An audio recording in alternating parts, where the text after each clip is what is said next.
So you might notice, show them the bit of a different change of scenery, I guess you could say. Now, I'm training with someone special today, and that would be Cody. Hey guys. Cody, go ahead and tell the people who you are. A little background about you. My name's Cody Jurakovic. We're just here to smash some quads. We're gonna get it in tonight. Yeah, Cody's a good friend of mine. I've met him recently, but just good dude, good dude. If you want to buy some supplements, right here. Supposedly I'm the guy to see. Shameless plug right there. Shameless plug. And I won't mention any names, you know. it's a serious day when we're starting with calves, and I'm gonna be honest, I haven't trained calves in probably 6 months, so he's got some sort of vascularity going on in his calves, kind of. I'm wearing leggings just so you couldn't see my calves. So. I have this phobia when I was like real young. I had like really bad calves. Really? Just my genetics. Yeah, my dad, you know, got his legs.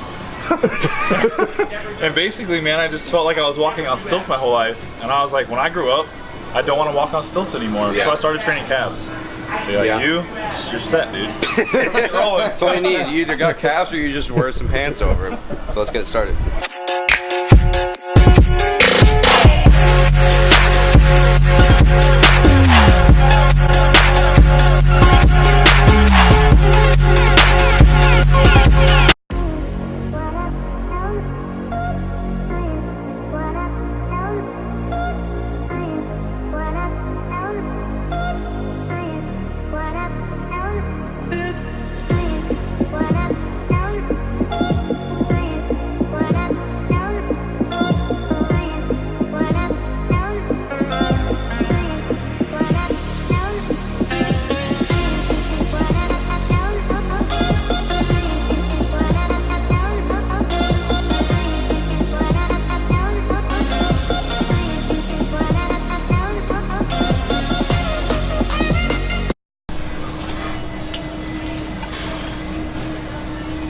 Good, come on.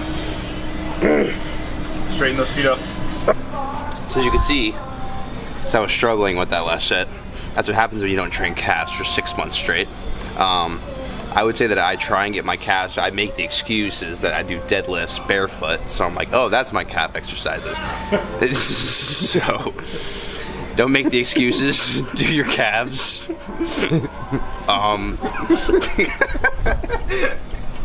Do you even calves, bro? Yeah, I don't calves.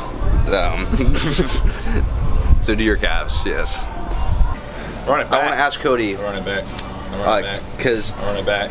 I feel like we can both relate to this as two people who work a lot of hours, and we're probably both very tired at the end of our shifts or at the end of the day, but we realize that the work has still got to be done. So what would you say that is your drive to train at the end of the day when you're tired?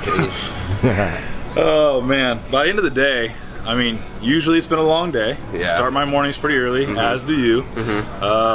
Days actually just run together. Yeah. So by the end of the actual day, Yeah. you know, the average person's day, my day's not even close to over yet. So by the time it is over, I need some me time. Like about to rage, you know? So I gotta get here. Gotta get here, do something, release the endorphins. Seriously. Get a pump. I mean, it's really about the pump, though. I mean, think about it. If you went a day without getting a pump, Instagram wouldn't know. Nah, we just, and we can't have that happen. We would just delete it. Nope. I got to start my set. I would say, Pump, man. I would say for me, it's more of just like you kind of said, releasing those endorphins. If I don't work out in one day, just because I love it so much, and if I have a lot of stress built up and I don't work out, I'm not myself. I would say that it has an effect on my mood, and it has my effect on how I look. Mood enhancing for sure. Yeah, an effect on my mood and how I really like my performance on other areas in life. I would say that I don't want to be around other people who are not myself. So, you know, they say that exercise is the most underused antidepressant. You know, and food is the most abused drug or antidepressant. You know, so it really should be the other way around if you think about it. You know, exercise should really be the focal point for life. I mean, without exercise, think about it. Like, we were meant to run, hunt, fight, and make it. And now we're spending days in a cubicle, sitting in an office chair, not getting any type of movement in whatsoever. And that's just, it's simply not what we were meant to do. So, you know, without exercise, without health, you know, you simply, like they say, you don't have wealth, man. I would say it doesn't have to be exercise that really releases that stress for you. I mean, everyone has their own ways of relieving their stress. Maybe it's music, maybe it's dancing, maybe it's art. I don't know. But that is yours. Everyone's got their outlet. I know a lot of my friends like to fish. Do some fishing. Find something that relieves that stress for you. Every single car in traffic, I like pay attention to these things. This is what I do for a living. Like, I help people get healthy, become fit, stop being average. You know, learn that exercise was meant for us, or we were meant for exercise. But yeah, it's crazy. Like I said, traffic lights, I'll be looking around, every car around me, somebody in the car is overweight. And unfortunately these days, it's more the kid than the parents. Yeah. I'm talking about, like, dude, my shop is right next door to a hair cutting place, okay? This business sees boatloads of people in South Tampa. Got my haircut right? today. Yeah, but think about this. I see so many kids walk past my store every single day. And it like irks me. I literally get the chills, dude, sitting there watching these kids that are 6, 7, 8 years old with full-blown guts, bro. And it's crazy to me because there's some studies out there saying that on average Americans are gaining anywhere from 3 to 10 pounds of fat annually. Think about that. Think about 5 years from now. Like in 1 year, that's what happens. 1 year, people don't notice that small amount of weight going on. 365 days, oh, I gained 3 to 10 pounds, no big deal. I'll get it off eventually. They never eventually get it off. 5 years goes by. Wow. And then they're standing there with maybe a handful of issues now, you know, medical issues, especially if, you know, they didn't, you know, they weren't born with one of these issues. That means that it was created. The body has started to degenerate at an early phase, and now there's an issue that you've potentially created because you didn't exercise and you never focused on the nutrition or the nutrients that went into your body. And think about that. We're eating everything these days that's man-made, produced in a factory. Companies that are claiming that they're organic and they ain't getting caught for not being organic. So you don't really know what you're eating these days. I agree. So, and you know, of course, I'm guilty. I can definitely relate to that, as you were saying with the whole. I was like, I wasn't really overweight, but I definitely was above average weight. And for someone who, I believe the hardest part of starting something, trying to start eating healthy, is just starting. And someone who was neglecting myself and was like, hey, like I'm not the problem. Like, I would walk by the scale every day at Publix and see it. I'm like, I would step on it and be like, oh, I'll eventually shed that off. And eventually, over time, I gained like 25 pounds because I was just eating McDonald's every day and sitting in my chair and playing video games and realizing that I wasn't caring about my health. And I would just look at the scale and be like, oh, that's just a number. I'll eventually get that off. And like I said, I think the hardest part for people is just starting because they're scared to start and they think it's uncomfortable. It's exactly really difficult. It is. It's really difficult to live every day uncomfortable, so people avoid it. Yeah, and that's something I've Isn't tried. That crazy though? We come in here every day and we love to get uncomfortable. I know. That's my goal. Love it. I talked about this in the video I just posted actually. I think awesome. yesterday. Is I said I try and do something that scares me every single day. Have to. And I did like a physique update with my shirt off, and I was like I was scared shitless to do that because I've been doing this for years, and I'm still like self-conscious about taking my shirt off in front of people. So just to let people know out there, like that's extremely common, even for guys that look like me. You know, everyone may just look at you and have some kind of perspective, but it's a different perspective than you should actually be perceived by. Exactly. Simply because they don't know where you've been, and that's the same thing for everybody out there. No one knows your story. The bottom line is you have to do it for you, and that's it. Nobody else. People ask me all the time, oh, Cody, you know, don't you think you should stop now? Oh, go ahead, have a cheat meal. Yeah. Like, that's not really what I want. And your perspective's accepted, but there's no way. I have to do this for me, and I understand that. And if there's any advice I can give anybody out there, it's to only do it for you. And do what makes you happy. And it, like he said earlier, it doesn't matter if it's exercise, music, some kind of, you know, extracurricular activity if you're still in school. Just do something to keep your mind focused and to connect your body and mind. Okay?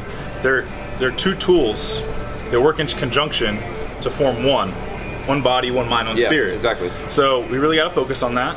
We have to make sure that we do our best to live a sustainable life. And again, just remember, mind, body, they're connected. And gotta do it for you. And you might not have found that thing yet. Like, I thought it was sports. Straight up. I thought it was sports for me. I loved watching sports. I like going to bars and watching like reading the statistics and playing fantasy football and getting all into that, and then I found this. And I was like, I did that for my whole life. I played sports, and I was like, sports, that's it. I was like, I want to be a broadcaster. I want to do all this stuff. And then I found this, and I was like, the feeling I get during this is a feeling I don't get during anything else. The rush I get, and people criticize this lifestyle because it's so different, I believe. You want to know something that I haven't told like hardly anybody on the face of this planet? You about to tell? You about to tell? Bro, that's straight, because it's funny, and it goes back to when I was extremely young, elementary school, 4th grade. I have notebooks still that I would be drawing in on the way to and from school, even in class, because I really wasn't a great student, and I would draw all the time of bodybuilders, like before I even knew what a bodybuilder was. And it was because I saw WWF wrestling when I was extremely young, and I saw how those guys looked, and I was like, one day I want to look like that.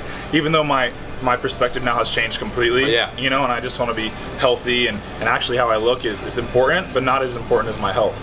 But you know, it's really cool to look back at that. I have pictures literally that I have drawn when I was in 4th grade, 5th grade, of like bodybuilders, like images of men with like large muscle. It was just funny.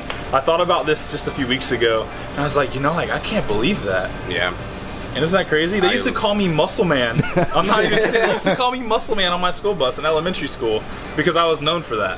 That's awesome. That's what's up. I never thought in a million years I would be in this lifestyle. Real quick, going back to that though, and what you were talking about sports, like my career ended suddenly. You know, it was like, you played football for USF. I'm injured, and now my career it's like over. I'm not playing anymore. That put me into depression, and simply because like right now, pain running down the right side of my leg. You know? How'd you get out of that depression? Fitness. Yeah. Straight up. Yeah. I posted something about this today. I started 6-7 days a week only walking lightly on the Stairmaster treadmill at an Anytime Fitness. I didn't want to be seen in public. I wanted to go late night. I was depressed. I was out of shape. I had this image issue with how I looked, and I was going to do something about it. And I knew that if I didn't do something about it at that young age, that I could potentially set myself up for failure. Yeah. And how am I going to achieve all these goals and maybe get all these materialistic things that I do want someday, even though they're not important? Like, I still want things, and I have to be healthy in order to reach that. And it's a vision, and health is just the thing that's going to get me there, and I know that, you know? Yeah. So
So that's gonna conclude this video. Just get an arm pump in. Basically, shoulder pump. Cody Are we was that distraught right now? We're that distraught. Can't even speak. It's 12. Show them the time.